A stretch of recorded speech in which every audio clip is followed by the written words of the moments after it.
I watched them from the veranda, their laughter piercing through the quiet evening.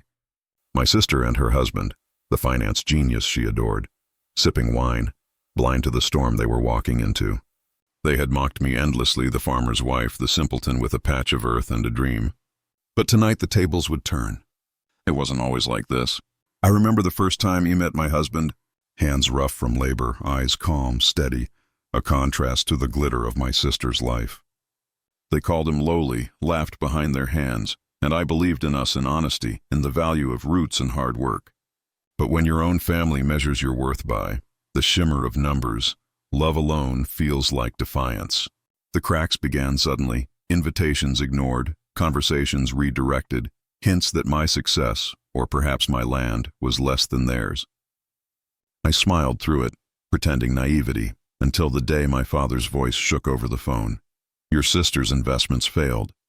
We need to sell your land to cover them. I froze, tasting bile.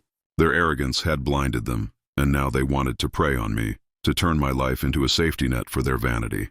My hands didn't tremble.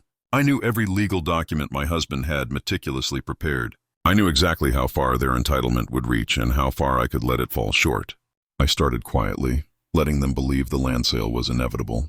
I offered advice on their rescue plan, feigned concern over their losses, all while tracing the paper trail, digging through deeds, and securing our true ownership.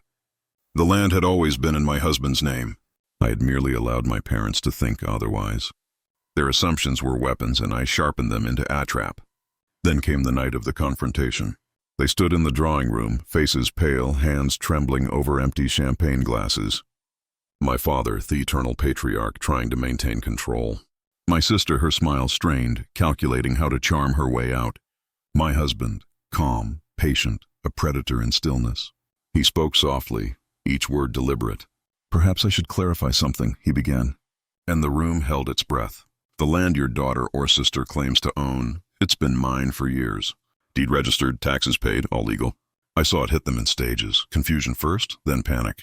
Their eyes darted between documents I had spread across the table and my husband's unwavering gaze.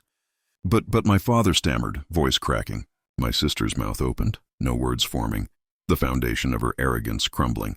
I didn't speak. I didn't need to. I let them unravel. I let the silence and the weight of truth sink in. Every insult they had thrown at me, every laugh at my lowly husband, every sneer at our farm, all of it reflected back at them. Now they had expected weakness. They found strategy, entitlement, they met precision.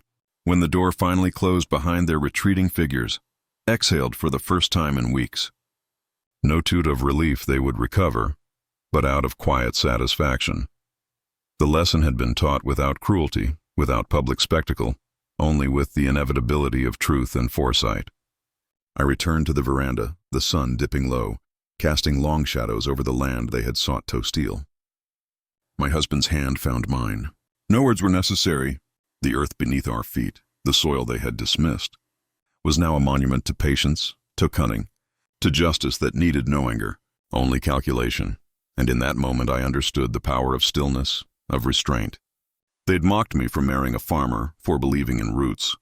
Yet it was the depth of those roots that had anchored me, that had allowed me to rise while their illusions collapsed. Their ghostly faces were still imprinted in my mind, proof that arrogance unchecked invites its own downfall.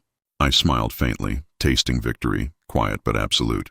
The land remained ours, the lesson theirs. And for the first time in a long time, it felt untouchable.